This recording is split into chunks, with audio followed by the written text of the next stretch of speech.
haddii aad tahay qof naxdin badan ama qof waayeel ah fiidiyogan ku diran yahay fadlan ha fiirso.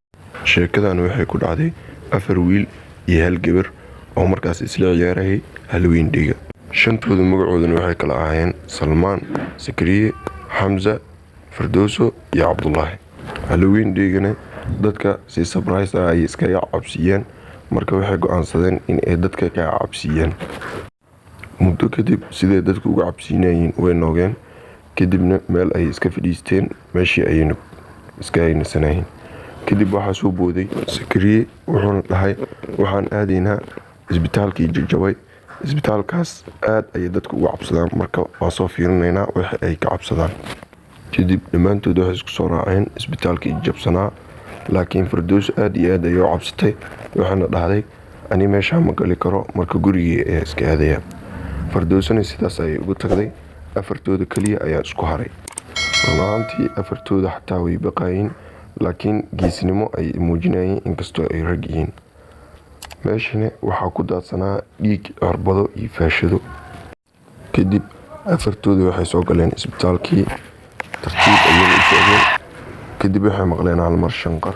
kadib iyagoo aad iyo aad u cabsanaya ayaa Sakariye wuxuu maqlay cod meel dheer oo ka dhawaaqayo ka baxa isbitaalkayga haddii kale waa idin dilayaa. Sakariye hadalkaas markuu maqlay aad iyo aad ayuu u naxay. kadib waxayba ogaadeen inay 3 qofood kaliya ay yihiin oo Cabdullaahina uu ka maqan yahay. aad ayay u baqeen waxaana damceen inay banaanka u soo baxaan laakiin albaabkii ayaa lagu xiray. kadib Sakariye ayaa dhahay saaxiibkeen Cabdullaahi kama tegi karno waa inaan raadinaa. Cabdullaahi ayuu ku qeylqeylinayay maanta oo dhamne magaciisa ayuu ku qeylinayay laakiin way ka niyijabeen.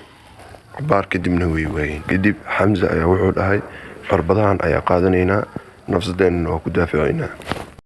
Salmaan midka ugu fulaysan saddexdooda ayuu ahaa. cirbadana meel mugdi ah ayuu iska ridayay. Sakariye iyo Hamza labadooda geesiyaal ayay ahaayeen waxayna raadinayeen qofka saaxiibkood haysto ama qofka afduubtay. kadib Hamza ayaa waxaa soo hor istaagay Joker aad u fiir weyn afkiisana aad u weyn yahay oona dhoola cadeynaya. kadibna Jokerkii wuxuu dhahay waad dhimanaysaa Hamza. Hamza aad ayuu u xanaaqay wuuna ku soo orday. labadiisa lug hoostooda ayuu ka dhex baxay duudka ayuuna cirbad ka geliyay. kadib isla markii albaabka ayuu furay wuxuuna u wacay saaxiibadiis.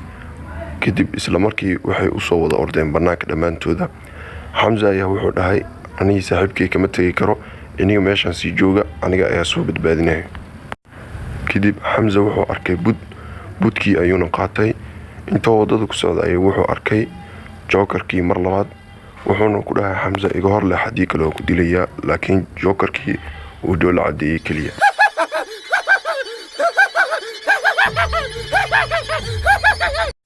kadib Hamza xanaaqii ayaa ku farabaday.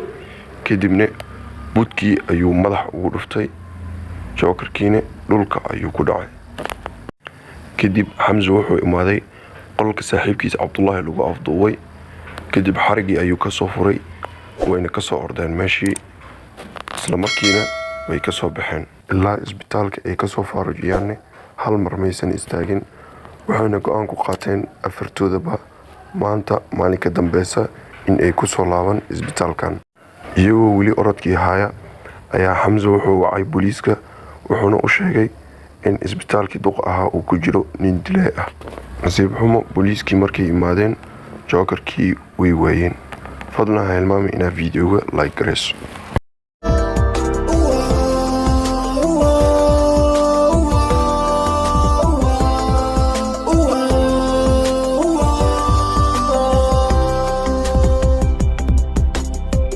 내가 포기하고 싶을 때도 나는 왜